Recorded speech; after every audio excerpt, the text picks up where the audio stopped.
दोस्तों 2026 में सोने की कीमतों ने जिस तरह से रिकॉर्ड तोड़ रफ्तार पकड़ी, उसने हर छोटे बड़े निवेशक के मन में एक ही सवाल खड़ा कर दिया।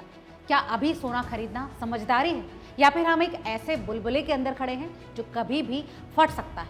अगर हम पिछले 10 सालों के ट्रेंड को ध्यान से देखें तो एक दिलचस्प पैटर्न सामने आता है। जब भी सोना अपने ऑल टाइम हाई के आसपास पहुंचता है, उसके बाद लगभग 5 से 10% तक की गिरावट यानी करेक्शन देखने को मिलती है। और यही वो सच्चाई है जिसे अक्सर मार्केट का शोर दबा देता है। 2016, 2018, 2020 और 2023 हर बड़े उछाल के बाद सोने ने निवेशकों को झटका जरूर दिया और 2026 भी इससे अलग नहीं दिख रहा, क्योंकि इस बार तेजी के पीछे सिर्फ डिमांड नहीं बल्कि डर, ग्लोबल अनिश्चितता, जियोपॉलिटिकल टेंशन और डॉलर के कमजोर होने जैसी वजहें भी हैं।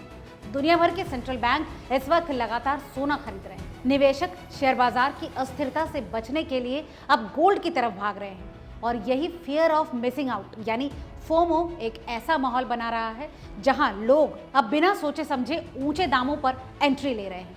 लेकिन यहीं पर सबसे बड़ा खतरा छुपा है। दोस्तों, जब बाजार भावनाओं से चलता है तब वो तर्क से दूर हो जाता है और यही बुलबुला बनने की शुरुआत होती है।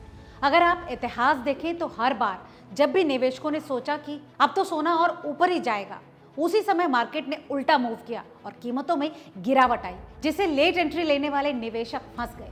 2026 में भी यही खतरा मंडरा रहा है, क्योंकि कीमतें पहले ही काफी ऊंचे स्तर तक पहुंच चुकी हैं और ऐसे में कोई भी नेगेटिव ट्रिगर जैसे कि अमेरिका की ब्याज दरों में बदलाव, डॉलर की मजबूती या फिर जियोपॉलिटिकल तनाव में कमी सोने में तेज गिरावट ला सकता है। इसके अलावा टेक्निकल एनालिसिस भी संकेत दे रहा है कि मार्केट ओवरबॉट जोन में है, यानी कीमतें अपनी वास्तविक वैल्यू से ऊपर जा चुकी हैं और एक हेल्दी करेक्शन की संभावना बहुत ज्यादा है।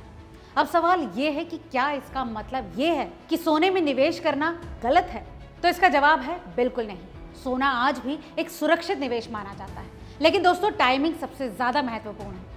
अगर आप लंबी अवधि के निवेशक हैं तो आपको हर हाई पर खरीदने के बजाय करेक्शन का इंतजार करना चाहिए, क्योंकि वही आपको बेहतर एंट्री पॉइंट देता है। वहीं अगर आप शॉर्ट टर्म ट्रेडर हैं तो आपको इस समय बेहद सतर्क रहने की जरूरत है, क्योंकि वोलेटिलिटी इस वक्त बहुत ज्यादा है और छोटी सी खबर भी बड़े मूव का कारण बन सकती है। 2026 का गोल्ड ट्रैप असल में एक साइकोलॉजिकल गेम है, जहां मार्केट आपको ये यकीन दिलाता है कि कीमतें कभी नीचे नहीं आएंगी और आप इसी डर में खरीद लेते हैं। लेकिन जैसे ही ट्रेंड बदलता है, वही निवेश आपके लिए बोझ बन जाता है। दोस्तों, इसीलिए समझदारी इसी में है कि आप भावनाओं से नहीं बल्कि डेटा और रणनीति से निवेश करें। अगर आप अभी सोना खरीदने की सोच रहे हैं तो खुद से 3 सवाल जरूर पूछें। क्या आप करेक्शन को झेलने के लिए तैयार हैं? क्या आपके पास लॉन्ग टर्म का नजरिया है? और क्या आप सिर्फ भीड़ को देखकर ही निवेश कर रहे हैं?